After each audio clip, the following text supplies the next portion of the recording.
Hi, this is Editing Rachel, and before I start with this video, I wanted to go ahead and just say up front that I realize now while I'm editing that y'all might think that this video is about recent events involving this same sort of conversation and myself, but it is not, so I understand if you don't want to watch, but this is really just a conversation that is sort of like a Q&A really, and a place to facilitate conversation about everybody's thoughts and perspectives on authors and reviewers spaces and answering questions. And I had planned to do this video before all of that happened, and this is just me going ahead and doing that video. So no discussion about recent events, just talking about authors and review spaces in a general sense. Okay, thank you.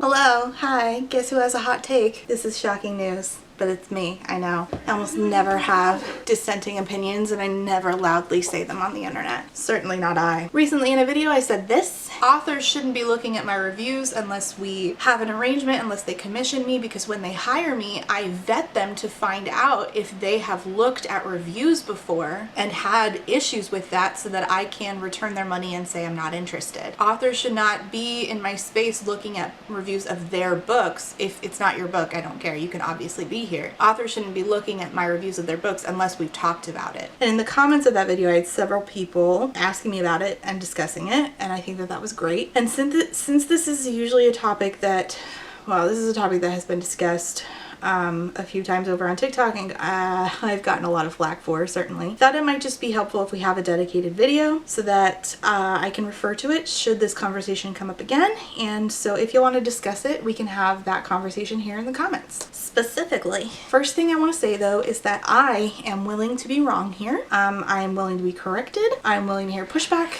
if you speak to me with consideration. Otherwise, I will mute you. If you have a dissenting opinion, I am willing to hear it. And I am willing to add caveats, and I'm willing to change my mind. This is a discussion, and it is ongoing. It is important, and I am not the authority, the end-all be-all authority on this discussion in any capacity, and you might leave this video still disagreeing with me, and that's okay. I also want to say that I have spoken about this before, adding no caveats. The way that I've spoken about this before was a bad idea because I left it very black and white, and I left no room for gray, and that was stupid of me. So I'm no longer saying authors should never read or watch reviews because there are a select few ways in which I do think are fine for some authors to do that. So let's dive in, but first I want to sing thank you for being a friend to my patrons, specifically my Therapy Bills patrons: Elena, Amanda, Ashley, Carlin, Claire, Eric, Harley, Jill, Kate B, Quinn, Lee, Molly, SJ, Sierra, and Zachary. Thank you for being a friend. I appreciate y'all so much. I'm gonna use some of the comments in the other video as a jumping off point, but I also used my community tab to ask if anyone had any questions on this, so I will also use those. And before I say anything, I just want to thank my audience for asking such thoughtful questions, because wow, did y'all help me facilitate this conversation. Let's start here with a really basic question.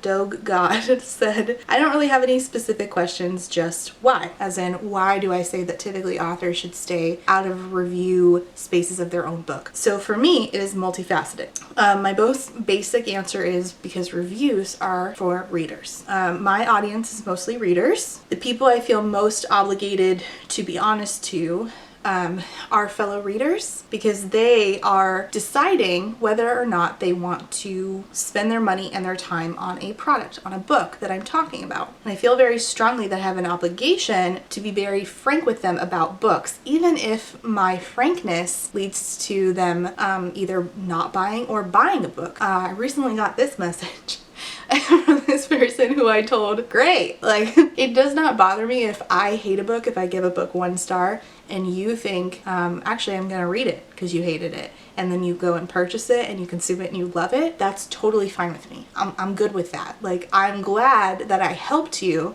make a decision either way, because I feel like then I did my job. Even if they see me rant about it and they buy it, great. But I have to be honest with readers, because there is something deeply nefarious about the idea of like taking money for something and then lying about it. I simply want them to be educated consumers, and I very specifically tailor my content first and foremost to prioritize readers, aka consumers, not authors, aka the sellers. Like I said though, it is multifaceted, and I'll address other reasons, but like that's my number one. Reviews, particularly in my case, are for readers. I do love that my content helps out writers though, and I want to do that, but I feel that my first priority needs to be honesty towards readers who are about to use their money to either buy or not buy a book. I would feel like shit if I was the reason that a consumer bought a book and then they felt like they wasted money because I was dishonest about it. That would be shitty. Like if they have a difference of opinion, that for me that's different, but if they felt like I had lied to them about the contents of a book to get them to read it, I would feel so shitty about that. Let's see, this person asked, do you think authors shouldn't engage with reviewers under any circumstances? Been meaning to ask this for a while because I wondered if there are instances in which you think it could be acceptable. This is a great question, and this is when again I have been wrong before, because I should have been thinking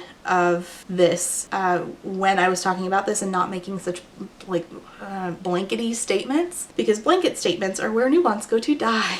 So I apologize for not trying to foster a more nuanced conversation about this previously. So there are a few instances in which I do think that it is okay. So first of all, if it comes to an author's attention that there are reviews of their book that are racist or anti-Semitic or homophobic, absolutely, that's an issue that the author should address. If the reviewers are trying to get these books censored, removed from public libraries, the author of All Boys Aren't Blue has struggled with this, and that is something that they need to know about and do something about if they so wish, and they are, and I appreciate that. Or also in the case of like Front Desk by Kelly Yang. Another place where I think it's okay is if an author commissions a review and the reviewer is fine with it, and that's something that I do here. And I guess if I really consider it, if an author wants to scroll through their 5-star reviews on Goodreads, as in like filter out anything less than 5 stars, then sure, I can see that never really leading to an issue, I guess, or like leading to violations of boundaries. Maybe. It still feels a little weird to me since those reviews were not written for them, but other reviewers might feel differently, so that's completely subjective. Starlight Shadow asked, my questions are, how could an author improve if their only source of criticism is editors and beta readers? If they can't interact with a wider range of opinions and criticisms than that, how are they to improve their next story beyond how they did with the first? Expecting an author to improve while in the same breath telling an author to stay away from reviews of their story just doesn't work logically to me. How are they supposed to know what they did well versus what they didn't if they're expected to, quote, stay in their lane, unquote, so to speak? And in that, how is a review different from when people seek out the author to give their opinion directly to the author, sometimes in just as destructive ways as to how the author reacts to reviews? Is the difference purely whether or not the author is the one initiating the engagement? Readers can absolutely affect an author's career just as much as an author can affect readers. The balance, while tricky, is entirely dependent on whether or not the author has any kind of popularity or social power, which not all authors do. So these are really good questions. I'm going to address the second part first and then circle back to the first part, because I want to say I very much agree that there's a comparison to be made here between authors responding to reviews and reviewers tagging authors in negative reviews. I think that both of those things are, I don't know why you would ever tag an author in a negative review. Again, I don't want to make a blanket statement, because there are some places where I guess an author should be told that their book is bad. Like John Boyne comes to mind, for example, where he wrote this book about the Holocaust and the Holocaust Museum was like, John, no. There are certain instances where it's okay, but for the most part, just because you didn't enjoy a book, don't tag the author. Don't do that. Or unless you're like calling out racism or something and it like is really egregious and needs to be brought to the attention of, you know, the publisher or whatever. But I really cannot stress that enough. Like, do not tag authors in negative reviews just because you didn't enjoy the book. Or don't be like the lady who was like, this book's dirty, it's not a clean book, I'm tagging the author. Why? Why did you do that? It boils down to needing to understand that there are unspoken etiquette rules, I feel like, or at least there should be, in the book community. Boundaries that we should all just kind of like have like a social policy that we accept. So like reviewers should not violate the author's boundary by tagging them in reviews, and authors should probably stay away from review spaces of their own books for the most part. But if they're not staying away, at least don't engage. Now, I think tagging an author on Twitter, not for a review, but to like recommend. So if people are like, hey, and they tweet on Twitter, wow, and say like, can you list me a list of like sapphic books? And somebody tags Adiba, who wrote the Henna Wars, and is like, Adiba wrote a great YA sapphic book. And Adiba, she did not do this is just an example, and Adiba was like, hey, appreciate it, but please don't tag me in threads like this. I don't think there's anything wrong with what the reviewer did or the reader did in tagging them, but if Adiba makes it clear that that's a boundary violation for her, then we should honor that. Just be like, okay, it's your boundary and I understand it won't happen again. Going back to the first part, my questions are, how can an author improve if their only source of criticism is editors and beta readers, if they can't interact with a wider range of opinions, yada yada. I think the responsibility here lies with the author to gather more alpha readers, beta readers, and if they need more, then I don't see why the responsibility is on readers. If they would like reviews, then if they're looking for a very particular kind of feedback, if they feel like they need that to progress, they should pay for it. Commission it if money permits and request critical feedback. Ask those specific questions that you're looking to have answered about your craft. Because if a reviewer's content is not tailored for them, I'm just not sure what they can really get out of watching reviews. Like you said, logically, you don't understand how that works, how they could get the kind of feedback that they actually need. I think the opposite. I think going to reviews is like the last place. It's like looking for a needle in a haystack. Like how much can they really expect from unpaid labor that is not tailored for them? Like, it's not even created for them in the first place, it's created for other readers. And as a reviewer, like, my delivery, my critiques are worded in a very particular way when I'm sitting here talking about a book to readers. If I'm commissioned to give private beta feedback, that is worded completely differently than I do when I script a video, because I'm both trying to entertain and inform readers. I'm not trying to help an author most of the time. So you think your perception is that only sticking to beta and alpha and critique partners and ARC readers and things like that is limiting. I think that going to reviews that aren't written for you is the most limiting place you could go for feedback. I think that commissioning private reviews, having an editor, like a developmental editor, having beta readers, those people are doing a service for you. When I'm doing a book review, typically I'm doing a service for readers. So I'm not sure like what of value an author is really going to get out of my review, because I didn't sit down and think like, I need to help this author fix this. So it seems like it's almost like you're trying to like wade through a sea and grab bits and pieces of helpful things that you find, rather than just go like, this is what it actually looks like to me. So imagine you need a new transmission for your car. I don't know anything about cars, but imagine you need a new transmission, right? And instead of going to AutoZone and saying, hello, I'd like a new transmission, please. Is that how it works? You go to AutoZone and you buy a new transmission, okay? Instead, going and looking for critical feedback in reviews is like going to a thrift store and being elbows deep in a compartment just full of stuff, hoping you come across a transmission. That's what it seems like to me. The craft gets improved in the process of writing. So I feel like post-publication, outside of the context of the story, taking critiques that were, that are like specifically about plot and characters in one story and then applying them to a completely different book also, I just don't see how that's like as helpful as getting good critical pre-publication feedback. There's nothing you can glean from my review of one book that I can't help you better and more specifically pre-publishing the specific thing that you're working on. I feel like also this is putting a lot of responsibility on reviewers to do free labor to fix an author's next book when the reviewer did not sign up for that and did not tailor their feedback for that, therefore making it so that the help that they're giving is extremely limited. I hope that makes sense. Next question. Most people don't take criticism well if they haven't been exposed to it much. Maybe the critics need to understand their critiques are part of helping the authors grow. I understand where this is coming from, but again, I think that the responsibility is being put here on reviewers who did not say, yes, I'll take on that responsibility. They just paid for a book, spent their time on it, and now like you want very specific free labor from them. I don't think that that's fair to expect that. My opinion is that reviewing is a two-way street. I'm gonna disagree with you right there. Do not feel that way.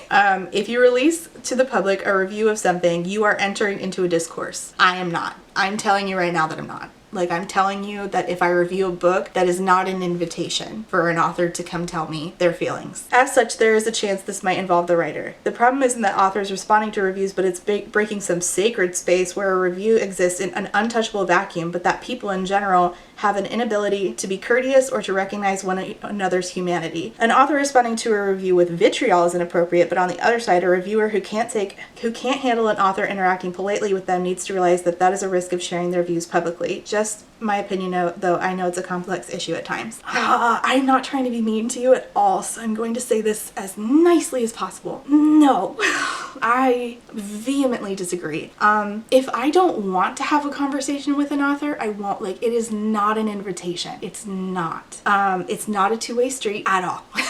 And there are places where people talk about influencer content, and I'm sure that people are out there talking about me, and that's not my space. They did not invite me to come talk about my content with them, and if they want to shit all over it, I'm not entering that space. People have the right to talk about art without having someone come in who was not invited. And also, they are going to tailor the discussion to the product. It's not about it being a sacred space, it's that we are creating a community where readers talk to readers, and if an author comes in, that compromises the honesty, and then we feel like we can't have those conversations between readers about a piece of media that we paid for anymore. So no, it's not a two-way street. Somebody made a product, I paid for it, and now I want to talk about other people who either paid for it or might paid for it. That's totally different. This also happens in like the food critiquing realm. I used to be a vegan blogger, and one time I said like about this one restaurant, hey, this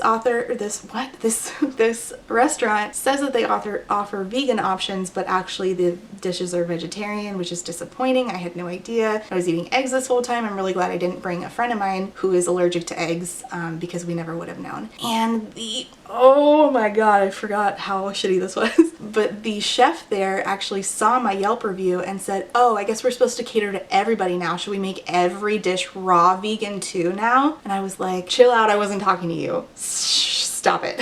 So no, like, we're talking about a product and telling other people about it so that we can have a discussion, because we're purchasers. The person who's taking our money was not invited. It's not a two-way street. I disagree somewhat. Authors could and should pay attention and watch reviews of books. How can you gauge your audience? How else can you gauge your audience? I don't really know why you need to gauge your audience. That's my question. Like, why do you need to gauge? What about your audience are you gauging? I think for some reason, in a vacuum that is the book community, people want to be their worst selves without being called out on it, and y'all hate to hear authors are people too, but they are. Somehow it's okay to review bomb an author because they said a thing outside their book, but they can't respond to fuckery because somehow writing a book makes you invisible. Nah. People who paid for something want to talk to other people who also might or have paid for it and discuss it amongst themselves because it's a consumable product. And like, why do I don't really love the language here, being their worst selves. Like, people think that I'm a really shitty person just because I'm really hard and honest on books. And this feels a little bit like we're entering into the whole toxic positivity thing that is running rampant on book talk lately, where it's like authors, even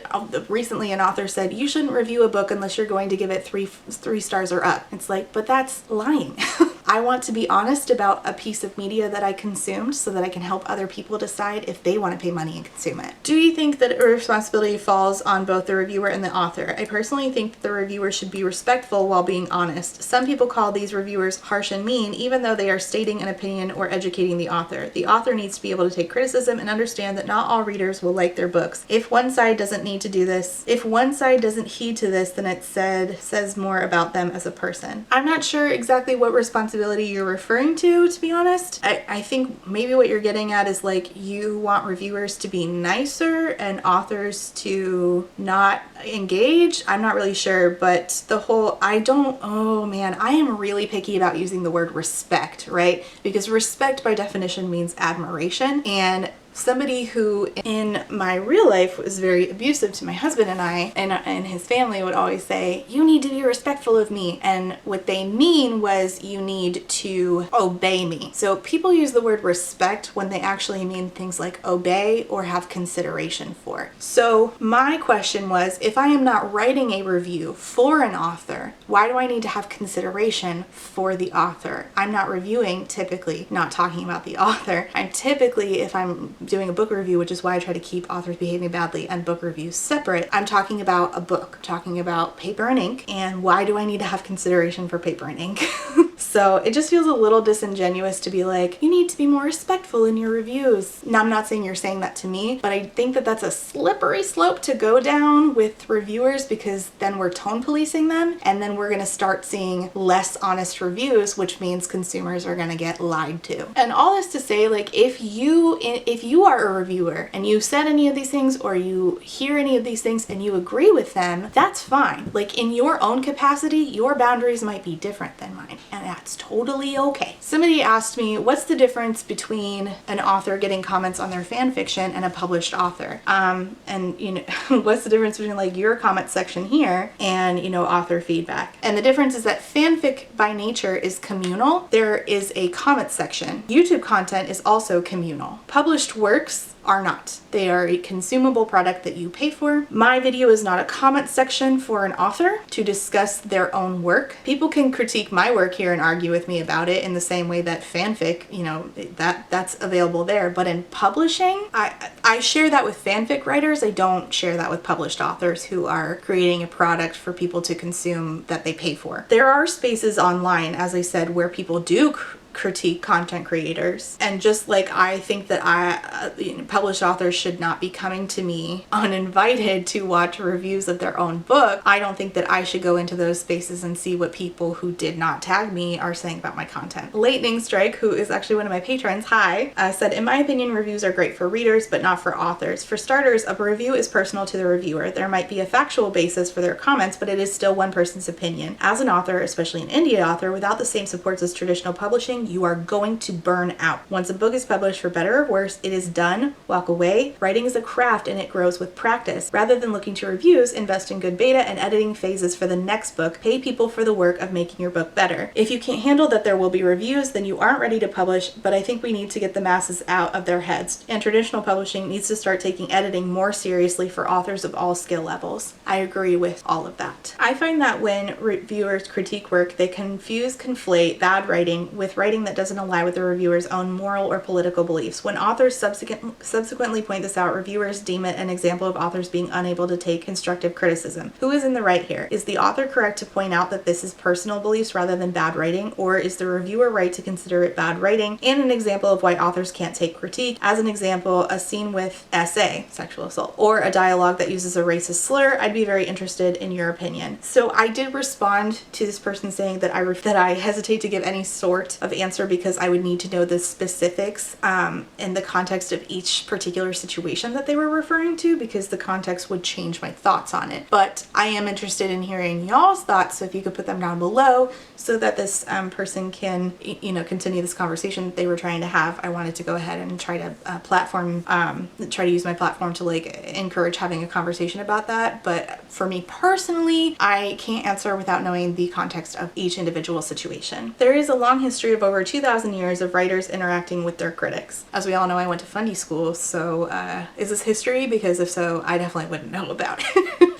Not me making myself the butt of a joke again. The issue is that most people today went to shitty educational institutions, it's me, and don't know how to interact in a professional manner. No one knows how to argue. No one knows that discourse is healthy. Everyone is afraid of disagreement. I don't disagree with you, but when we look at this in the book community, having authors come in, like, reviewers did not ask to argue, so I don't know if like that's an appropriate, I don't know that fits here. Reviewers don't really always want to interact with the author, and like it really just, it depends on the individuals in the situation, right? I also think that There's like anti-intellectualism in people who talk about reviewer and authors and reviewer spaces, and there's also super intellectualism where it's like, if a review is not super intellectual and super helpful for the author, then it's not a valid review. Whereas the anti-intellectual side is like, all reviews need to be joyful and kind and positive and uplifting. And it's like, could we maybe just let people review how they want to review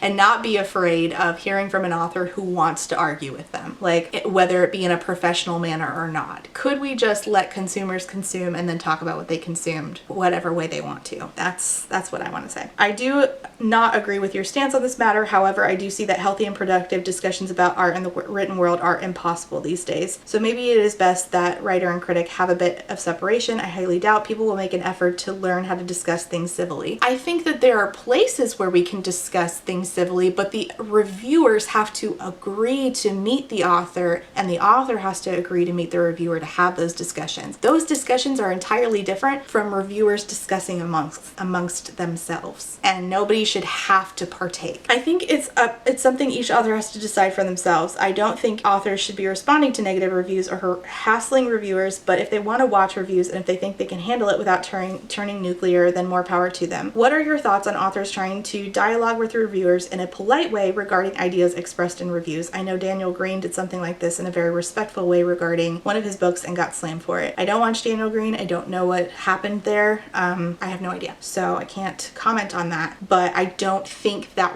I don't think within fiction, like reviews of fiction, I don't think authors should respond. I have had two nonfiction authors that I reviewed come in and say, hey, thanks for engaging in my work. And that's a place where I don't mind it at all. If like the author of Ready Player One came in and was like, oh, I see you read my book, I'd be like, what are you doing here? Why are you here? No. I did not agree to have a conversation with you, sir. Absolutely not.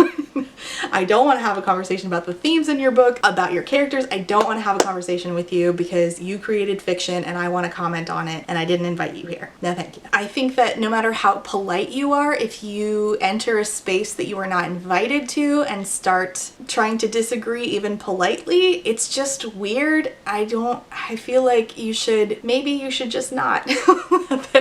That's my take. Maybe you should just not. I think authors should watch reviews so that they can improve, but they should only do so if they know how to respect reader spaces. Don't take a negative review and blast it so that your readers gang up on the reviewer, and don't leave a comment unless it's respectful. Like, sorry you didn't enjoy the book, but thanks for taking the time to read and review. I wouldn't even want that. Unless I was commissioned by them, not personally. I wouldn't be comfortable with that personally as a reviewer. If you are comfortable with that, that's totally fine, but not for me. But even then, maybe just don't comment, because as a reader, I don't want to feel like they're watching my channel because I might love one book and hate their next. Exactly. Thank you, Heather. So that's exactly how I feel. Like, I would be mortified if I found out that like Leigh Bardugo watched my channel, because while I'm like, oh, Six of Crows, I love it so much, I fucking hate Ninth House. I will say that I fucking hate Ninth House until I'm blue in the face, and I am not saying that for Leigh Bardugo. I don't want her to know that. I did not say that for her. I did not say that I loved Six of Crows for her, and I did not say I hated Ninth House for her. So I can give her book 5 stars, I can give another one of her books 1 star, and I don't want her to know either way. No thank you. This person I spoke to in my J.M. Arlen video and had further questions. Franklin, thanks for being here. I appreciate you. I appreciate your comments. So Franklin thought of questions that they wanted answered. I'm going to answer them. There is 4 of them. So let me go through these and then we will wrap it up, I think. 1, this book is not for you. Reads the dedication to House of Leaves. Easy top 10 for me. I ran right over that. Read the book, loved it. Steal this book. I listened to. Turning the situation on its head. Can an author forbid certain readers? If you're one of those yellow-bellied landlubbers, read no further. I mean, you put out a product and people pay for it. That's just a little different than reviewing, because I'm providing a free service for the most part, whereas authors put out something that people are paying for. So I just don't really think that that's really a comparison in my opinion, but I mean, you can disagree. You review a work, you say author should not be here. The author watches. The author does not take part in the conversation. The author does not respond. If upset, the author does not even tell his close friends or family about it. Was a boundary violated? Yes, you've explicitly said the author should not be here, but you never know. The author internalizes the review, grows as a person, and as an author, the next book is better. Was it right to watch the review? If any of those variables change, would it change? This is such a good question. This is a good question. My answer is it was still wrong, because just because a good came out of it for the author does not mean it was good that my boundary was violated. If my husband says, don't go into my phone and read my text messages, and I do, and I'm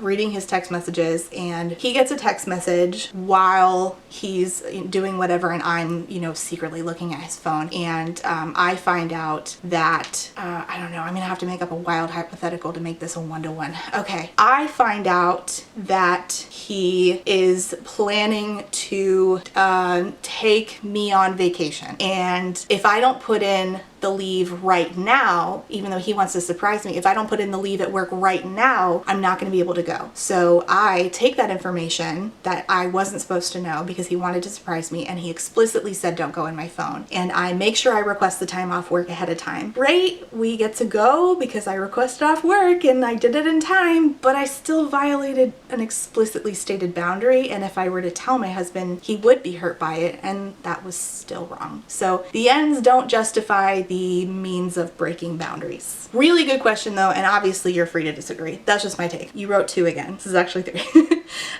3, you publish a review in a widely circulated medium for books reviews like a newspaper. The author writes the editor in response. He claims you fundamentally misread his book. You missed the symbolism, did not understand the references, and the humor was so dry, many did not pick up on it. The author wants to set the record straight. The author does not name you, but mentions something like, in a recent review it was claimed, in this hypothetical, assume the author is correct and the reviewer did fundamentally misread the book. Would the editor be right in publishing the author's response as an opinion piece if you objected? If the author did attack the article specifically? I don't review for other mediums, so I don't know. I think that it's possible if I had a better understanding of reviewing for other mediums and not working for myself, maybe my boundaries would change based on context, but working on my own, I don't know, because I would maybe still have the backing of the medium. Iffy. I don't know. It'd be a great question to ask a reviewer who does work for another medium. And I do feel like pointing out, like, previously I was doing this for free and most reviewers are. So publishing in a medium and getting paid for it is a little different than like some random reviewer writing a Goodreads review and an author going into Goodreads and being like, how dare you? So it's a little different because the context changed. So I don't know because I'm not familiar with doing that. But really good question. If you are a reviewer who works with another medium, please answer down below. Really good questions. I'm so impressed, Franklin. Seriously, these are awesome. To what degree does falling matter? If Chief Turf, I love how that's all we have to say and we know exactly who we're talking about. The internet is so wild. If Chief Turf sends her army at me, I'm going to have to develop a thick skin rather fast, but if some first-time author who self-published called me out, I probably would not even notice. How much does this matter? I think this is individual based on the reviewer. I guess it would depend on like the specific, like with that guy, right? That guy who like called me fat and said the R slur a bunch of times, got super upsetty spaghetti on the internet. It was that upsetting? No. The power dynamic does change it. So, but again, that's so subjective to me. Like, other people might experience what I experienced with that guy and not laugh about it. They might take that super seriously and never want to review again. All of this is super subjective. Number 4, the author watches a review and takes part in the conversation, but does so not as the author. Oh my gosh! This is making me think, what if people are doing that? Oh no. I mean, it's still a violation of stated boundary if they do that and know that they violated my boundary. Will I know? No. But oh my god, all I can think is, I wonder if this has happened to me. I'm so sorry that I can't even answer because all I can think is, oh my god, who would do this? Are there any people? I can think of a couple who would do that. Really good question though. People are free to answer down below. I'm so I'm like I all I can think is that people are like coming in here under your mom and writing, you just didn't understand the theme that I mean the author was trying to convey.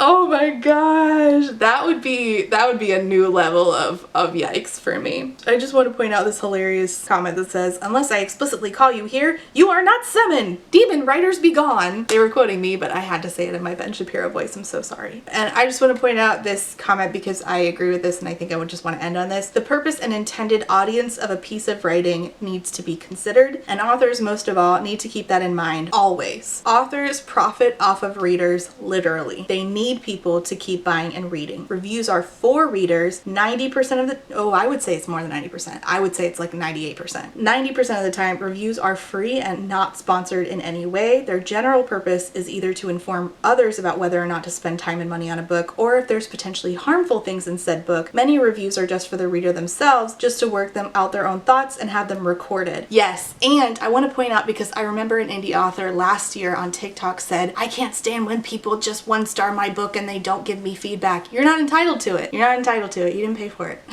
Why do you think you're entitled to free labor? I don't understand. I was so annoyed with that guy. I was like, why did you say that? Why did you keep it in your group chat? Get a group chat and say that stupid shit to your friends. That's ridiculous. Many reviews are simply meant to engage with other readers and see if they are alone in their thoughts and feelings. There is no appropriate space in any of this for an author to intrude on. Fan spaces are different, as no one gets paid or profits from the work being done. It's a labor of love that can always be edited later after community discussion has happened. Everyone is working with material that the whole community is already familiar with. Interaction for fan fiction is the whole point, to share with others our love for our stories, characters, and universes. These spaces have established rules about what is and isn't acceptable. Authors can read, watch reviews. They should never interact directly with reviews or have someone interact for them. Fan-author interactions can happen in author spaces, con panels, podcasts, the author's own website blog, Ask Me Anythings. They want to have their chance to respond. They do it in their own spaces. Anything else is them sitting in the bathroom with the reader while they're taking a dump. That is exactly how invasive an act it is. I feel like that person just said in like a couple paragraphs what I just tried to say for however long I've been recording this. Anyways, thanks for doing my job for me.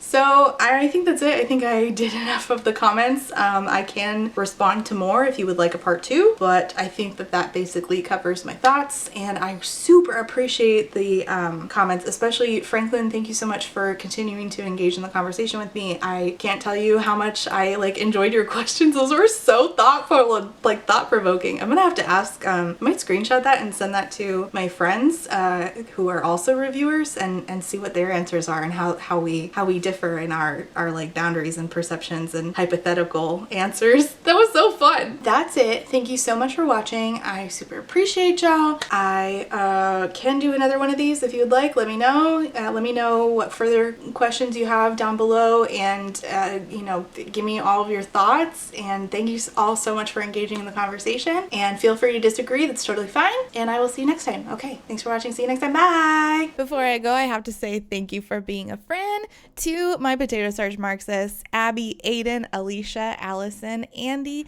Anita, Artie the Ninth, Ava, BB, Beth Ann, Ray, Caitlin, Carlin, Kathy, Celia, Chris, CJ, Corwin, Corey, Darren, Deandra, Deborah, Diet Goth, Dorian, Evie, Eden, Elise, Faith, Grace, Gracie, Haley, Hannah, Hannah T, Horror Goose, India Inks, Jen, Jillian, Jules, Kaylee, Kate, Katya, Kelsey, Kylie, Laura, Lauren, Library of Scars, LP Cowling, MK Martin, Marcella, Marquita, Malara, Model RK300, Morgan R, Moth, James, Nicole, Paige E, Paige P, Peggy, Peta, Pixel Stars, Rachel B, Rachel S, Reba, Ren, Rowan, Sarah, Shanae, Shannon, Shay, Shiny, Sean, Talia, King Theory, Tiana, Ursula, Valentine, Winter, and Writer A. Thank you all so much for being a friend.